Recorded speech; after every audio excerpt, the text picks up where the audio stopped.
اگر آپ نہیں چاہتی کہ میرے اور ہارون صاحب کے درمیان اس دولت کی وجہ سے دشمنی پیدا ہو تو آپ اب یہ دولت کا قصہ نہیں چھیڑیں گی۔ وہ ان کا ہاتھ چھوڑ کر خفگی سے ان سے گویا ہوا تو وہ خاموشی سے اسے دیکھنے لگی، جبکہ ہارون صاحب نفرت سے اس کی چوڑی پشت کو دیکھ رہے تھے، اور جب ان کی نظریں اپنے بیٹے پر پڑی تو وہ ہار گئیں۔ فرغام سلطان، اگر آپ مہرین اور ہمیں اپنا سمجھتے ہیں تو آپ انکار نہیں کریں گے۔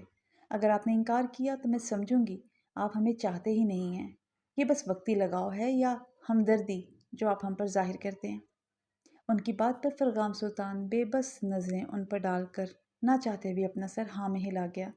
ہارون صاحب یہ دیکھ کر غصے سے وہاں سے نکل گئے۔ یہیں سے ان کے دل میں فرغام سلطان کے لیے نفرت پیدا ہوئی۔ لالچ نے ان کے دل و دماغ پر ایسا قبضہ کیا کہ ان کا دل فرغام سلطان کو اپنے راستے سے ہٹانے کے لیے مچلنے لگا۔ رات کے 12 بجے آرزو سب سے چوری چھپے حویلی سے باہر نکلی۔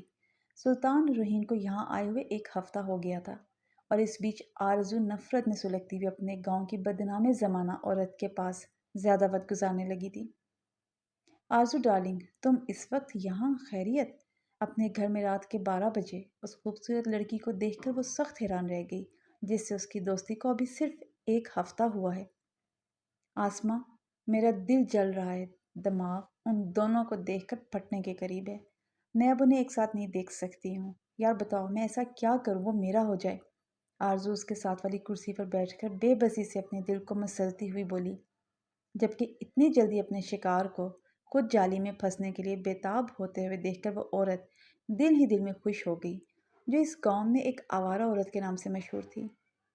وہ لگ بھگ 30 سال کی عورت تھی، جو اسی طرح نوجوانوں کو ورغلا کر اپنے کام نکلواتی ہے۔ آرزو ڈارلنگ، تم کس کی بات کر رہی ہو؟ مجھے کچھ بھی سمجھ میں نہیں آ رہا ہے۔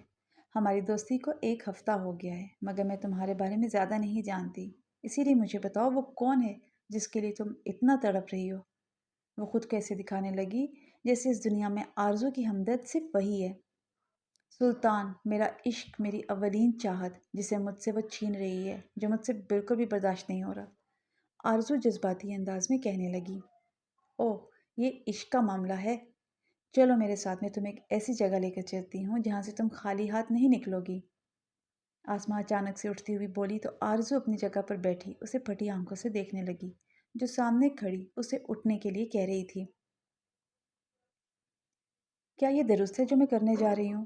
آرزو دل میں اپنے رقیب کے لیے نفرت لیے آسماں کی باتوں کو سوچنے کے بعد اب وہ رات کے 2 بجے اس کے ساتھ چوری چھپے اپنے گاؤں کے ایک بلیک میجک کروانے والے بابا نامی آدمی کے پاس آئی تھی۔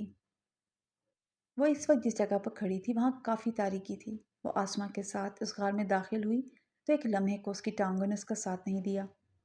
کیا ہوا آرزو ڈارلنگ، تم رک کیوں گئی؟ کیا تم اپنے دشمن سے پیچھا نہیں چھڑانا چاہتی ہو؟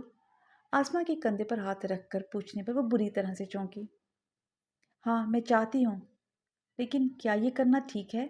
وہ ابھی کشمکش میں تھی۔ اسے سمجھ میں نہیں آ رہا تھا کہ اسے آگے بڑھنا چاہیے یا سلطان کو بھول کر موو آن کر لینا چاہیے۔ ڈارلنگ، پیار کو پانے کے لیے سب کچھ جائز ہے۔ یہ تو پھر ایک چھوٹی سی کوشش ہے۔ اگر تم ہار مان کر پیچھے ہٹ جاؤ گی تو وہ جیت جائے گی۔ کیا تم اپنے سلطان کو کھونا چاہتی ہو؟ وہ اس کے چھوٹے سے کچے ذہن میں اپنی شاطرانہ باتوں کے زہر انڈیلنے لگی۔ نہیں، بالکل بھی نہیں، وہ اس کی بات پر تڑپ کر جلدی سے بولی۔ تو پھر کیوں تم اپنا وقت ضائع کر رہی ہو صحیح غلط سوچ کر؟ وہ اسے لے کر چلی جائے گی۔ اگر تم نے یہ کر کے اسے نہیں روکا نا تو ڈارلنگ وہ ہمیشہ کے لیے اس کا ہو کر رہ جائے گا۔ تم اس بارے میں جب تک سوچو میں اندر سے ہو کر آتی ہوں۔ وہ مزید اسے ورغلاتی ہوئی بولی تو وہ سوچ میں پڑ گئی، اور آسماں اسے سوچ میں چھوڑ کر تیزی سے غار کے اندر چلی گئی۔ او، آج بڑے لوگ ہمارے چھوٹے سے غریب خانے میں آئے ہیں۔ جب وہ غار کے اندر داخل ہوئی تو سامنے بیٹھے شخص نے اسے دیکھ کر اپنی رال ٹپکاتے ہوئے کہا، بدبخت، میں اپنے اور تمہاری حوث کو پورا کرنے کے لیے ایک نئی شکار کے ساتھ آئی ہوں۔ اگر تمہاری باتیں اس نے سن لی تو وہ ہمارے ہاتھوں سے نکل جائے گی۔ آسماں شدید غصے سے آگے بڑھی اور اس کے منہ پر سختی سے اپنے ہاتھ جماتی ہوئی اسے ہلکی آواز میں کہنے لگی، ٹھیک ہے، میں زور سے نہیں بولتا۔ ویسے اس بار تو تم نے کسی حسین بلا کو پھنسایا ہے نا، اور وہ کم عمر تو ہے نا۔ اگر وہ ایک 30 سال کی پکی عمر کی عورت نکلی نا تو میں تمہاری اصلیت اسے بتا دوں گا کہ تم کیا چیز ہو۔ وہ آدمی اس کی بات پر ہلکی آواز میں بولا، پھر یہ سوچ کر اس کے منہ سے راہ ٹپکنے لگی کہ آج پھر اس کی رات رنگین ہونے والی ہے۔ خود دیکھ لو کہ اس بار میں نے کس بلا کا شکار کیا ہے۔ وہ ایک آنکھ خباثت سے دبا کر بولی، ٹھیک ہے دیکھ لیتے ہیں، جاؤ اسے اندر لے کر آؤ۔ وہ آدمی کمینگی سے کہتا اسے باہر جانے کا کہتا خود سامنے بیٹھ گیا۔ کمینے بڑے بے صبرے ہو رہے ہو۔ آسماں کمینگی سے آنکھ دباتی ہوئی بولی اور پھر تیزی سے باہر نکلی۔ پھر تھوڑی دیر بعد اس کے ساتھ ایک کم عمر بلا کی حسین لڑکی کو آتا ہوا دیکھ کر اس آدمی کی آنکھیں اس حسین بلا سے ہٹنے سے انکاری ہو گئیں۔ آسماں کے گلا کھنکھارنے پر وہ تیزی سے سیدھا ہو کر بیٹھ گیا۔ روہین، مجھ سے میرے سلطان کو چھینا ہے نا تم نے، اب میرا سلطان خود سے دور کر دے گا۔ تم تڑپو گی اس کے لیے اور تڑپ تڑپ کر مر جاؤ گی، جبکہ آرزو سلطان کو آنکھوں میں بسائے یہ دیکھے بغیر کہ سامنے بیٹھا شخص اس کے نازک سراپے کو کس زاویے سے دیکھ رہا ہے، روہین کو اپنے دل میں مخاطب کرتی ہوئی نفرت سے کہنے لگی، یہ کیا بکواس کر رہے ہیں؟ آرزو کو جس چیز کے لیے کہا اس شخص نے وہ سن کر پھٹی آنکھوں سے اسے دیکھنے لگی جو اسے ہی دیکھ رہا تھا۔ اب جا کر آرزو کو ان نظروں کے زاویے نظر آنے لگے۔ وہ اچانک سے اٹھی اور گھرا کر بولی، لگتا ہے بیبی تمہیں اس آدمی سے محبت نہیں ہے جو تم یہ عمل کرنے سے ڈر کر انکار کر رہی ہو۔ اگر تمہاری محبت سچی ہوتی تو تم یہ ضرور کرتی۔ اسے غصے سے لال ہوتا ہوا دیکھ کر وہ شخص استہزائیہ مسکراہٹ ہونٹوں پر سجاتا معنی خیزی سے بولا، آرزو ڈارلنگ، صحیح کہہ رہے ہیں پاپا، تمہیں اگر اپنے سلطان سے سچا عشق ہے تو تم کسی بھی حد تک جا سکتی ہو اسے پانے کے لیے، کیونکہ اگر تمہاری محبت ایک جھوٹ ہے تو تم کسی بھی عمل کو کرنے سے ڈرو گی۔ آسماں اسے بگڑتا ہوا دیکھ کر اور اس آدمی کے نظروں ہی نظروں میں اسے بھڑکانے کے لیے اشارہ کرتا ہوا دیکھ کر وہ آگے بڑھی اور آرزو کے کندھے پر ہاتھ رکھ کر اسے اپنی باتوں کے جال میں پھنسانے لگی، اور وہ بے وقوف عشق میں اندھی لڑکی اس کی باتوں میں پھنس کر اپنے ہی ہاتھوں سے اپنے لیے گڑھا کھودنے کے لیے تیار ہو گئی۔ نہیں، مجھے سچ میں سلطان سے بے پناہ عشق ہے، میں تیار ہوں، بتاؤ مجھے کیا کیا کرنا پڑے گا۔ اپنی جنون سے بھری نظروں کو ان دونوں پر ٹکا کر وہ نم آواز میں کہنے لگی، کچھ بھی نہیں، جو کروں گا بیوی میں کروں گا، بس تم یہ پی کر یہاں آ کر لیٹ جاؤ، باقی کا کام میں خود کروں گا۔ وہ آدمی اس دیوانی کے اتنے جلدی بے وقوف بن جانے پر دل ہی دل میں خوش ہوتا اس کے آگے ایک گلاس بڑھا کر سامنے بچھے قالین پر لیٹنے کے لیے کہنے لگا، یہ کیا ہے اور میں اسے کیوں پیوں؟ آرزو گلاس میں سیاہ رنگ کے مشروب دیکھ کر حیرانگی سے اس شخص سے پوچھنے لگی، بی بی لگتا ہے تم ابھی تک اس کشمکش میں ہو کہ تمہیں یہ عمل کرنا چاہیے یا نہیں۔ اگر اسی طرح کرتی رہی تو میرا وقت برباد ہو جائے گا۔ اس کے پھر سے سوال پر وہ شخص سخت گل لہجے میں کہنے لگا تو آسماں جلدی سے آگے بڑھ کر اس کے لبوں سے گلاس لگا کر اسے وہ عجیب و غریب مشروب پینے پر مجبور کر گئی۔ تھوڑی دیر بعد آرزو اس مشروب کے پیتے ہی اپنا سر ایک دم سے بھاری ہوتا شدت سے محسوس کرتی خود بخود قالین پر لیٹ گئی۔ چل اب اس سے پہلے کہ کوئی آ جائے جلدی سے اپنی حوث کو مٹا لے، مگر اس سے پہلے میں اس کی تلاشی لیتی ہوں، مجھے بھی تو اپنے کیے کا پھل ملنا چاہیے۔ اسے صرف آنکھیں کھول کر ساکن لیٹے دیکھ کر آسماں اس شخص سے کہتی خود جلدی سے اس کے پاس جا کر بیٹھتے ہی اس کی تلاشی لینے لگی۔ آرزو ہوش میں تھی مگر پتہ نہیں کیوں وہ اپنے ہاتھ پیروں کو ہلا نہیں پا رہی تھی۔ وہ اپنے ساتھ اتنا غلط ہوتا ہوا دیکھ کر اپنے دل میں ڈر کے بجائے غصے کا ابال اٹھتا ہوا محسوس کر رہی تھی۔ آسماں، اس شخص کی نظریں اچانک سے آرزو کے ہلتے ہاتھ پر پڑی تو وہ چہرے پر خوف لیا آسماں کو لرزتے ہوئے مخاطب کر کے کہنے لگا، کیا ہے؟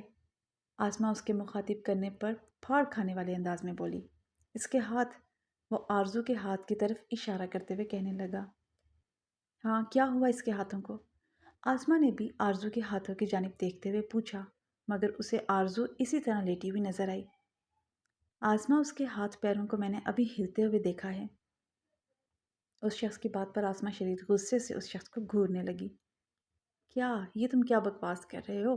یہ مشروب تو انسان کو سن کرنے کے لیے ہے، تو یہ کیسے ہل سکتی ہے؟ شدید غصے سے وہ بولی۔ آسماں، مجھے لگتا ہے اس کے دل و دماغ میں ڈر کی جگہ نفرت پیدا ہو رہی ہے ہمارے لیے۔ آسماں اور وہ شخص آرزو کو ہی دیکھ رہے تھے کہ تبھی اسے ہلتا ہوا دیکھ کر وہ دونوں ڈرنے لگے۔ جبکہ اس شخص کی بات سے آسما جو پہلے بہت غصہ کر رہی تھی اب بری طرح سے لرز رہی تھی، کیونکہ وہ آرزو کے خاندان کو اچھے سے جانتی تھی کہ وہ کتنے خطرناک ہیں، مگر لالچ نے اسے اتنا اندھا کر دیا تھا کہ وہ یہ بات فراموش کر گئی تھی۔ تم ایک پدی سی لڑکی سے ڈر رہے ہو، مرد بنو مرد۔ وہ اپنے چہرے سے پسینے کو صاف کرتی، اپنے ڈر کو ظاہر نہ کرتی اس شخص سے بولی۔ تبھی وہاں ایک شخص غصے سے بولتے ہوئے داخل ہوا، جسے دیکھ کر آسما کے ساتھ کھڑا شخص شاکڈ رہ گیا۔ مرد کے لائق چھوڑیں گے تب ہی یہ مرد بنے گا نا؟ ہمارے دھندے کو خراب کر دیا ہے، لوگ اصل کے بجائے نقل کے پاس جا رہے ہیں۔ میں تم لوگوں کے ساتھ وہ کروں گا، تم لوگ پچھتاؤ گے۔ وہ آنے والا شدید نفرت سے آسما اور اس کے ساتھ کھڑے شخص کو دیکھتے ہوئے انہیں صاف دھمکی دیتے ہوئے کہنے لگا، تم یہاں کیسے پہنچے ہو؟ یہ تو میرا خفیہ اڈا ہے۔ اس آنے والے شخص سے وہ بلیک میجک کروانے والے شخص نے پوچھا۔ پورے 1 ماہ سے میں تمہارا پیچھا کر رہا ہوں، تمہارے ٹھکانے کا اچھے سے پتا تھا، مگر میں اس موقع کی تلاش میں تھا کہ کوئی آئے گا تمہارے پاس، تب تم پر حملہ کروں گا۔ اس کی بات پر آنے والے شخص نے تیز نظروں سے اسے گھورتے ہوئے کہا، کیا تم ہماری جاسوسی کر رہے تھے؟ پھٹی آنکھوں سے اس شخص نے آسما سے پوچھا۔ ہاں کر رہا تھا، تم لوگ فراڈ کر رہے ہو اور میرے دھندے کو برباد کر رہے ہو۔ یہ سب جانتے ہیں، تم میرے بھائی ہو، اسی لیے آج تمہیں سبق سکھانے کے لیے یہاں آیا ہوں۔ وہ شخص شدید غصے سے کہتا ان دونوں پر کچھ پڑھ کر پیچھے ہٹا تو آسما اپنا منہ کو ٹیڑھا ہوتا ہوا اور اپنے ساتھ کھڑے شخص کے ہاتھوں کو مڑتا ہوا دیکھ کر پھٹی آنکھوں سے سامنے کھڑے شخص کو دیکھنے لگی، جبکہ ساتھ کھڑا شخص عجیب طرح سے آوازیں نکال رہا تھا۔ آسما کچھ بولنے کے لیے اپنا منہ کھولنے لگی، مگر جب اس سے ایسا نہ ہو سکا تو وہ زور زور سے آوازیں نکالنے لگی۔ تم دونوں کو یہ اٹیک بتائے گا کہ تم لوگوں نے کس سے پنگا لیا ہے۔ زندگی بھر ایسے رہو گے، علاج کرواؤ گے تب بھی کوئی فائدہ نہیں ہوگا۔ آنے والے شخص نے آرزو کو اپنی پوٹلی سے ایک نیلے رنگ کا مشروب نکال کر پلایا تو وہ اپنے جسم کو موو کرنے لگی، جبکہ وہ شخص اٹھ کر نفرت سے آسما اور اس شخص سے کہتا تیزی سے اس غار سے باہر نکل گیا۔ آرزو نے کچھ دیر پہلے اس شخص کو کچھ پڑھ کر ان دونوں پر پھونکتے ہوئے دیکھا تھا، اور پھر تھوڑی دیر بعد ان دونوں کی حالت بگڑنے پر وہ سخت شاکڈ رہ گئی تھی۔ یہ سب دیکھ کر وہ سمجھ چکی تھی یہی شخص اس کی مدد کر سکتا ہے۔ وہ اس کے غار سے باہر نکلتے ہی تیزی سے اس شخص کے پیچھے بھاگی